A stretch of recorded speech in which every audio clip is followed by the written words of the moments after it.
Louisa Rainer émergeait des théâtres légendaires d'Europe. Louisa Rainer portait une qualité éthérée qui illuminait l'âge d'or d'Hollywood. Née à Düsseldorf en Allemagne, dans une famille juive allemande fortunée, elle perfectionna d'abord son art sous la direction du légendaire metteur en scène Max Reinhardt à Vienne, avec une présence délicate mais déterminée. Rainer attira l'attention de la MGM qui l'amena aux États-Unis. Il ne fallut pas longtemps pour qu'elle entre dans l'histoire. Rainer est devenue la première actrice à remporter des Oscars consécutifs pour The Great Ziegfeld et The Good Earth, connue pour sa sensibilité émotionnelle. Elle excellait dans des rôles qui nécessitaient une vulnérabilité sous-jacente, tout en affichant une force tranquille. Malgré ses premiers succès, Rainer s'est senti désabusé par le système des studios, ses contrats restrictifs et ses rôles formatés. Éventuellement, en s'éloignant d'Hollywood, Paulette Goddard était pétillante et indéniablement vivace. Paulette Goddard captivait l'attention par sa présence lumineuse à l'écran. Née Pauline Marion Levy à New York, elle a été élevée dans un foyer d'origine juive du côté paternel. Se lançant rapidement dans des performances sur scène avec les Ziegfeld Follies lorsqu'elle décrocha le rôle dans Eddie. Le sourire radieux de Paulette Goddard et son timing comique. Elle trouva le véhicule idéal dans les temps modernes de Charlie Chaplin où elle incarnait le gamin volant les cœurs à travers le monde. Bien que sa relation avec Chaplin ait fait les gros titres, Goddard a fait preuve de sa ténacité dans une très vaste variété de films, notamment de célèbres joyaux comiques tels que The Women et des épopées aventureuses comme Rip the Wild Wind. On l'a considérée souvent pour le rôle emblématique de Scarlett O'Hara dans Autant en emporte le vent. Mais elle a manqué ce rôle de peu et le battage médiatique a scellé son statut de vedette. Bernard Herrmann. En matière de musique de film évocatrice, Bernard Herrmann demeure une figure majeure qui influence les générations de compositeurs qui ont suivi. Herrmann a démontré très tôt une aptitude pour la composition. Il étudiait à l'université de New York et à la Juilliard School, absorbant les traditions classiques et les tonalités modernes. Le tournant d'Herrmann arriva quand il composa Citizen Kane d'Orson Welles, un projet révélant son penchant pour l'orchestration dramatique et expérimentale. Sa collaboration avec Alfred Hitchcock est légendaire, donnant lieu à des paysages sonores emblématiques pour Vertigo, North by Northwest et Psycho, notamment l'orchestre entièrement à cordes dans Psycho. Il a suscité l'attention durant sa carrière prolifique. Herriman était un champion du récit émotionnel par la musique. Danny Kaye, physique, énergique et charmant. Danny Kaye était un tourbillon comique qui illuminait chaque scène ou écran. Il a touché, né David Daniel Kaminski à Brooklyn de parents immigrés juifs ukrainiens. Kaye a découvert, dès son plus jeune âge, ses talents d'artiste chantant dans les rues et affinant sans cesse son timing comique dans les stations balnéaires de la Borsche Belt. Dans les années 40, Hollywood reconnut son brio hors du commun et lui offrit des rôles qui mêlaient musique, danse et jeux de mots d'une rapidité fulgurante. Des films tels que The Secret Life of Walter Mitty et The Court Jester, les prouesses vocales de Kaye, sa pantomime comique et sa personnalité chaleureuse hors écran. Il était vraiment passionné par des causes humanitaires et fut le premier ambassadeur vedette de l'UNICEF. Un rôle qu'il a mené vraiment autour du monde pour défendre le bien-être des enfants. L'éducation juive de Hay et son entrain inépuisable a vraiment façonné un interprète alliant rire et compassion. Lee J. Cobb, définition même de la gravité et de l'intensité, était un acteur qui maîtrisait à la fois la scène et l'écran. Cobb a d'abord perfectionné son art au Dramatic Club du Hebrew Orphan Asylum. Il s'est fait remarquer sur les planches à Broadway en jouant les pièces de Clifford Odets, des pièces qui mettaient en lumière des questions sociales et tiraient parti des expériences propres de Cobb.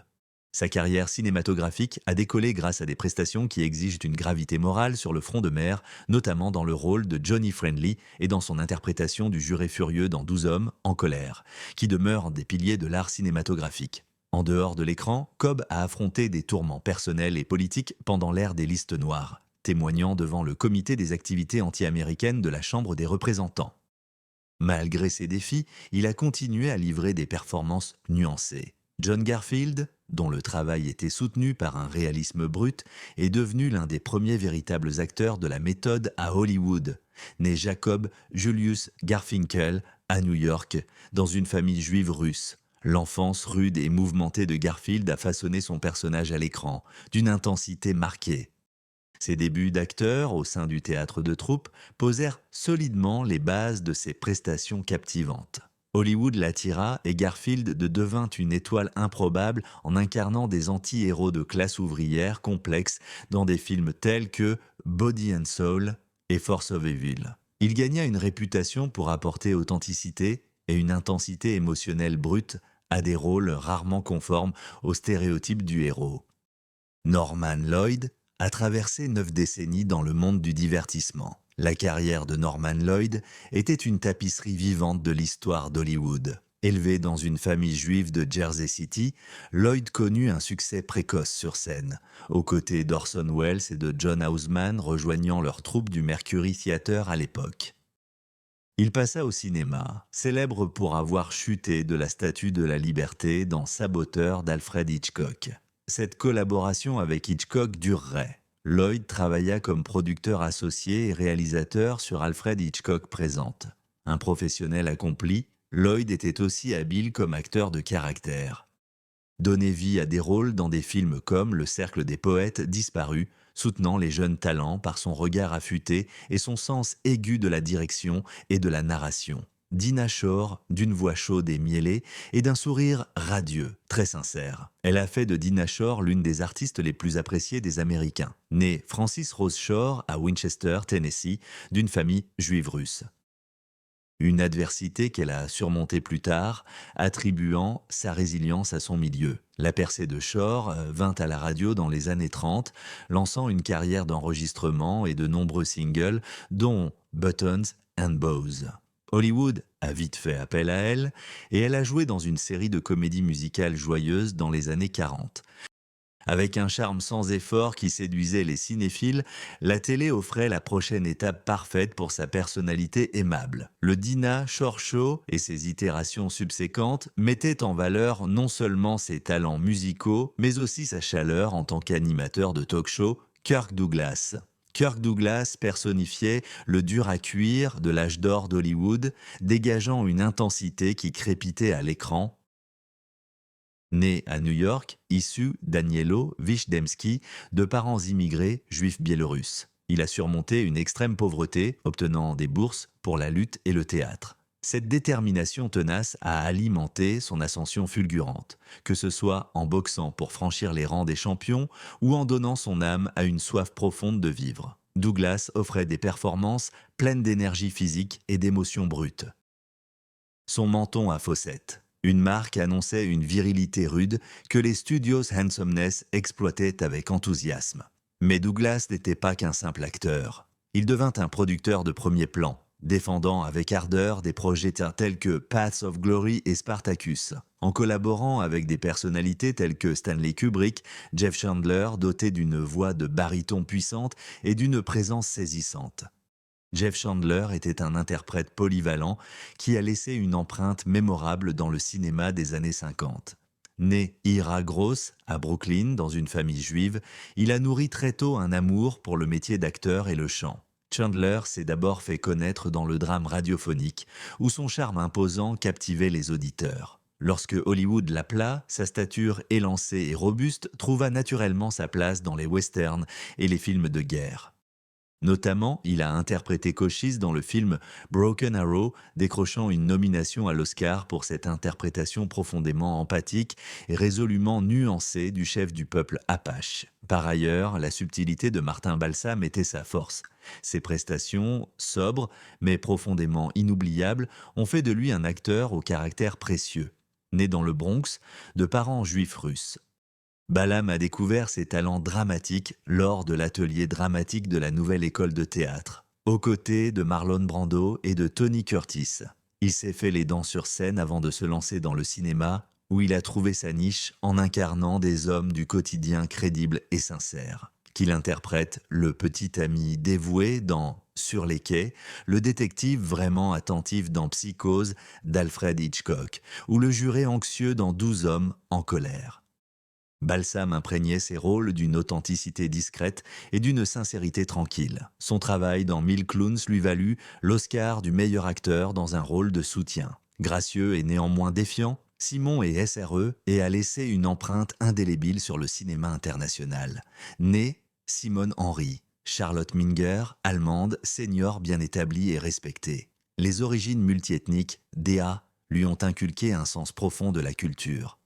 Elle s'imposa dans la célébrité par le biais de films tels que Lorraine, et elle remporta un Oscar pour Room at the Top, devenant ainsi la première actrice française à obtenir cette distinction, une intellectuelle qui avait su traduire ses observations de l'Europe en temps de guerre en un art personnel et raffiné. Elle choisissait souvent des rôles porteurs de résonances politiques et sociales, et hors écran, son mariage avec le chanteur-acteur Yves Montand a donné naissance à un partenariat artistique de grande envergure, Karl Reiner. Tracer l'évolution de la comédie américaine, c'est reconnaître les empreintes profondes et multiples de Karl Reiner. Né dans le Bronx, de parents immigrés juifs, Reiner a lancé sa carrière sur scène et dans des clubs de nuit à New York. Plus tard, il a rejoint l'équipe d'écriture légendaire influente de Sid Caesar pour Your Show of Shows. Son duo comique avec Mel Brooks a donné naissance au sketch célèbre de l'homme de 2000 ans.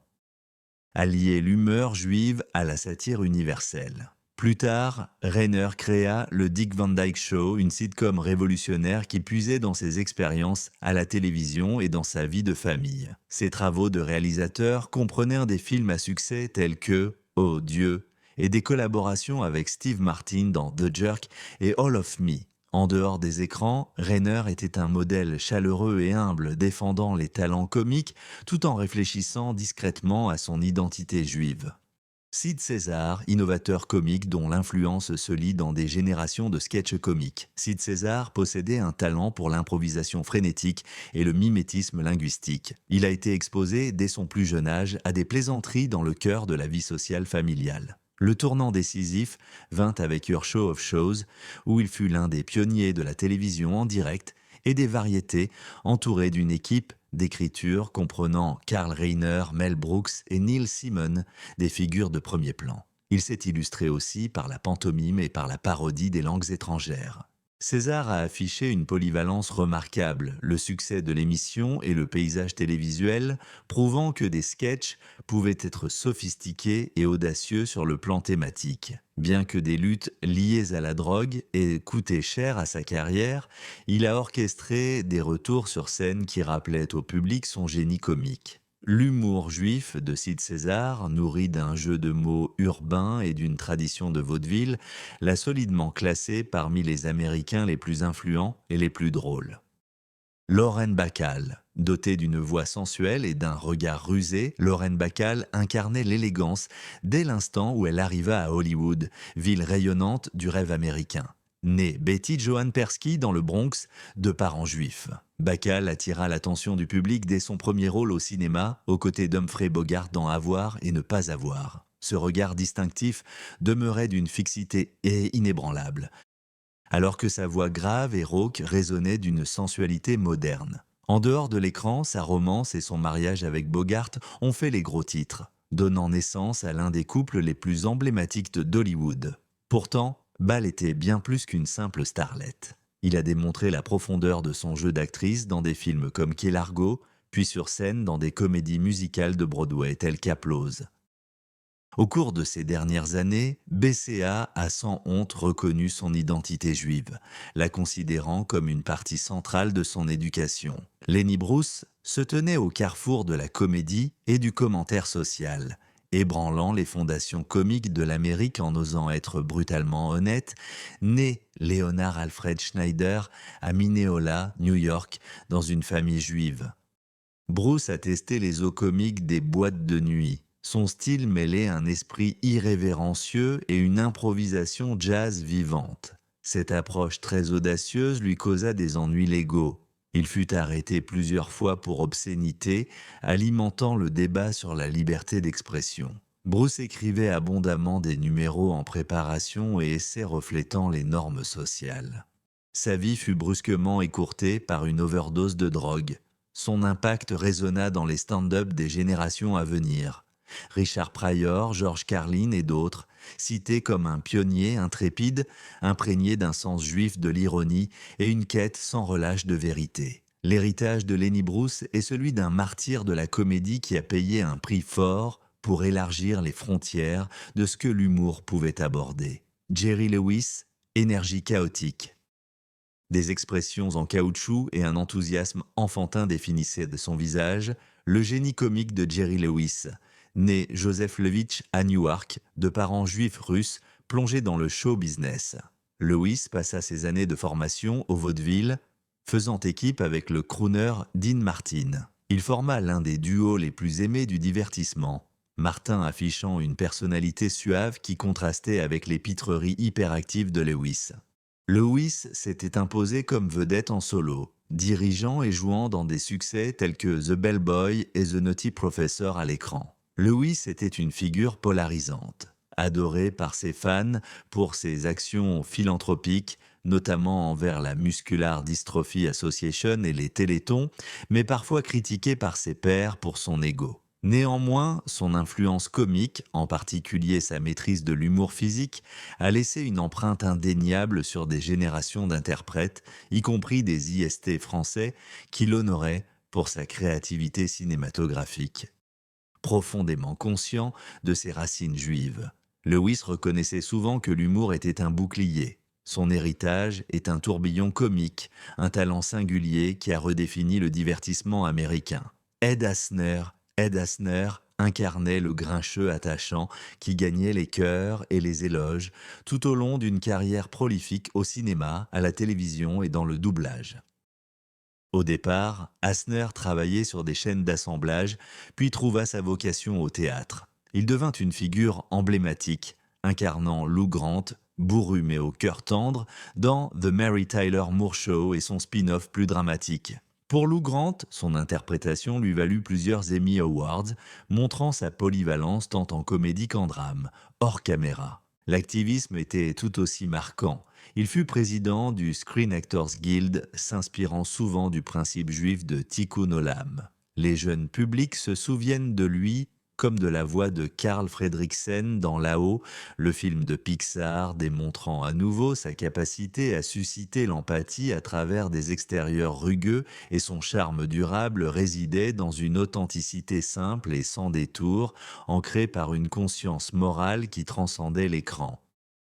Stephen Sondheim. Personne n'a redéfini le théâtre musical américain comme Stephen Sondheim, un artiste dont les paroles ingénieuses et les partitions complexes continuent de mettre au défi aussi bien les interprètes que le public avisé. Né d'une famille juive à New York, Sondheim trouva un mentor en Oscar Hammerstein II, qui l'a guidé au début de sa carrière d'auteur-compositeur.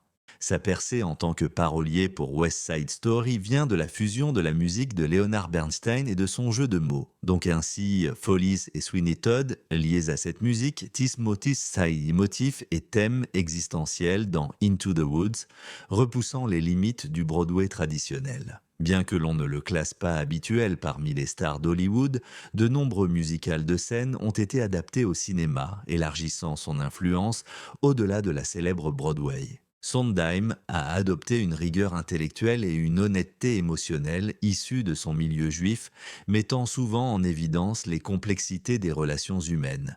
Et Bancroft, aussi apte au drame comme à la comédie.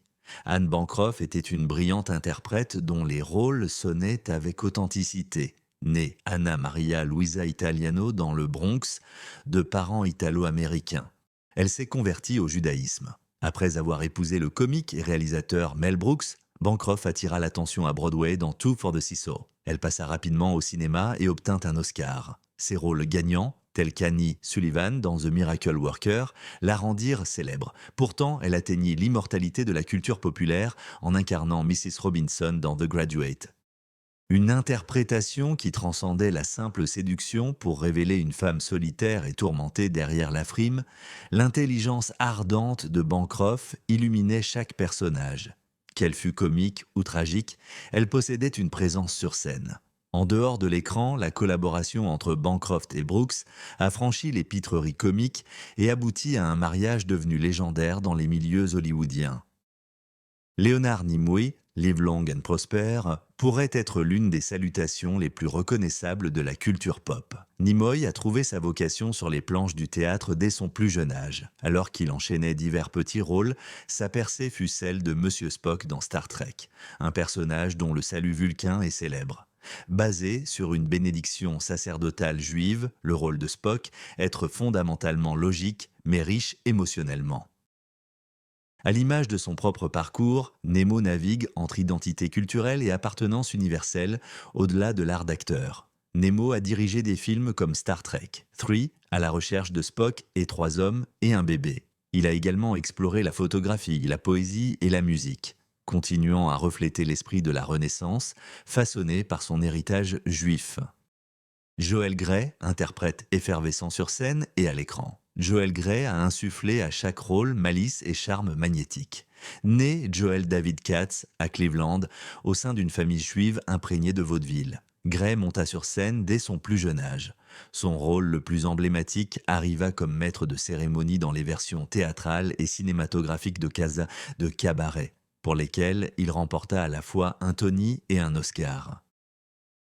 Équilibrant l'humour espiègle avec des sous-entendus subversifs, Grey a transformé le MC en icône culturelle. Sa carrière ultérieure a démontré sa polyvalence, allant de rôles familiaux à des apparitions publiques à la télévision. En dehors de la scène, Grey était profondément lié aux traditions juives et était fier de son héritage, ce qui guidait son approche du récit.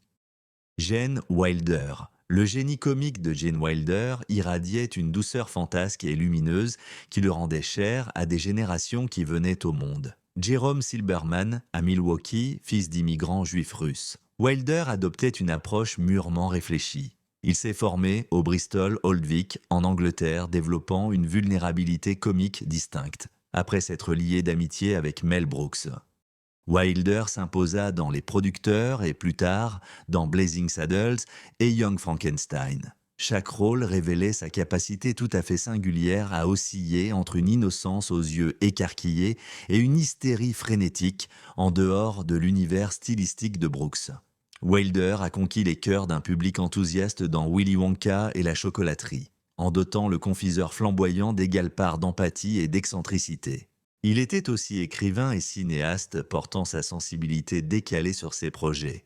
Woody Allen, neurotique et célèbre pour son humour sec et sa production prolifique. Woody Allen est une voix marquante du cinéma américain moderne, né Alan Stewart Königsberg à Brooklyn, dans une famille juive.